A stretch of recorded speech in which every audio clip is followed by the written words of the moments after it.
This is where the JoJo's saga all starts. Part 1, Phantom Blood. With all of these parts, we're kind of gonna do the same sort of structure. We're gonna go story, then some key references, and then some miscellaneous bits and pieces. Let's not waffle around, and let's crack in. We follow Jonathan Joestars, young rich kid growing up in 1800s England and an absolute gentleman. Enter his new adoptive brother, Dio, who is just a real dog of a bloke. He's got plans to take over this new family fortune, so makes JoJo's life misery for a while. He steals his friends, kisses his girlfriend, kills his dog. In response, JoJo beats the ever-loving hell out of him. Let's fast forward a bit. After a few years, JoJo and Dio have now seemingly become happy brothers. But Papa Joestar is sick. Whoops, looks like Dio is the one poisoning him to finally claim that family fortune. JoJo figures it out and heads out to the big city to find the man who got Dio the poison, the proof that he'll need to put Dio away. Along the way, he picks up the Joe Bro of Part 1 in Speedwagon, and we love Speedwagon. Back to the mansion, Dio's plan is all revealed. He puts on this stone mask that JoJo was studying and tries to stab JoJo. But Papa Joestar slides in and takes the stab. His blood activates the mask, turning Dio into a horrible vampire man. JoJo and Dio get into a big fight, which ends with the mansion burning down and Dio defeated.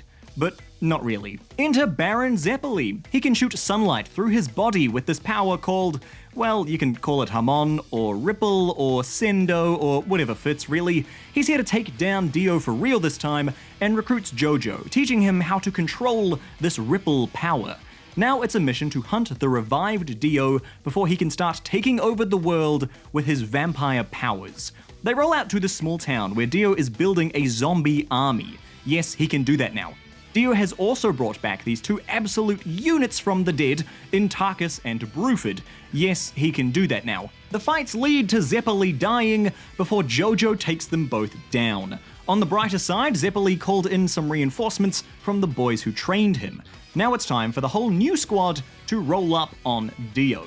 But Dio is pretty strong at this point. He counters the uncounterable Thundercross split attack, and so it eventually comes to JoJo and Dio having their ultimate showdown, and JoJo claims the win. But not really. Dio lives on as just his head and escapes. Fast forward one final time. JoJo and his now wife, Irina, are heading off to America to start a new life. But Dio's head has snuck its way on board inside a coffin, and now it's time for the real final showdown with Dio. He manages to fatally wound JoJo, and in response, JoJo gets his wife to abandon ship as he proceeds to set the boat ablaze, blowing it up before Dio can get away. Finally, killing Dio for good. But not really. サンダークロススプリットアタックこんな重い石も持てるお前は今まで食ったパンの枚数を覚えているのか同じものこのディオだ Part 1 is the shortest part of JoJo's by far, at only 44 chapters, and it's much more of a horror lens than the rest of the series. It also sets all of the groundwork for Part 2, Battle Tendency. Part 2 follows on with the ideas of the Ripple, the Zeppelis, the Vampire Mask, and of course the grandson of the pregnant Irina who survived the boat explosion.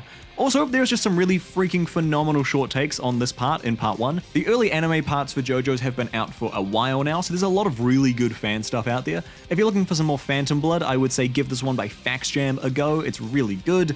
But that's it for Part 1, we'll see you for Part 2. Thanks for watching. This has been CG, and I will see you Gs in the next one.